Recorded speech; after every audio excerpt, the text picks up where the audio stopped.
आखिरकार श्रावण मास की पूर्णिमा को ही क्यों रक्षाबंधन मनाया जाता है?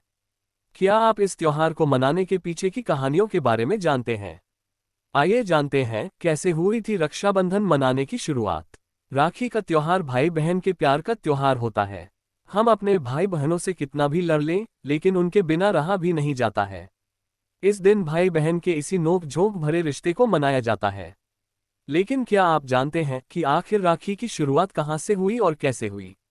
अगर आपके मन में भी यही सवाल है तो आइए आज हम आपको आपके सारे सवालों के जवाब देते हैं। क्या है रक्षाबंधन का इतिहास? ये कहानी महाभारत से जुड़ी है। दरअसल भगवान कृष्ण द्रौपदी को अपनी बहन मानते थे। इसी के साथ आपको बता दें कि द्रौपदी पंचकन्याओं में से एक मानी जाती है। एक बार की बात है कि भगवान कृष्ण की उंगली में चोट लग जाती है और काफी खून बहने लगता है। इस खून को रोकने के लिए द्रौपदी ने अपनी साड़ी के आंचल को चीरकर उनकी उंगली पर पट्टी बांधी थी। द्रौपदी की इस श्रद्धा और प्रेम को देखकर भगवान कृष्ण ने उनकी सुरक्षा करने का वचन दिया था।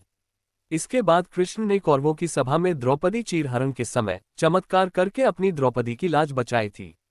ऐसा माना जाता है कि जिस दिन ये घटना हुई उस दिन श्रावण मास की पूर्णिमा थी। कहते हैं तभी से इसी दिन रक्षाबंधन का त्योहार मनाया जाने लगा और बहनें अपने भाइयों के हाथ में रक्षासूत्र बांधने लगीं। कर्मावती और हुमायूं की कहानी। रक्षाबंधन की कहानियों की बात हो और रानी कर्मावती का जिक्र न हो, ऐसा नामुमकिन है। दरअसल मेवाड़ के राजा राणा सांगा के साथ रानी कर्मावती का विवाह हुआ था। दिल्ली के मुगल बादशाह बाबर से युद्ध करते हुए राणा सांगा वीर गति को प्राप्त हो गए। इसके बाद रानी कर्मावती ने गुजरात के शासक बहादुर शाह से मेवाड़ की रक्षा के लिए हुमायूं को राखी भेजी और सहायता के लिए प्रार्थना की, लेकिन ये राखी बादशाह हुमायूं तक काफी देर से पहुंची। इस वजह से जब तक हुमायूं अपनी सेना के साथ मेवाड़ पहुंचे तब तक रानी कर्मावती ने जौहर कर लिया था और बहादुर शाह की विजय हो गई थी।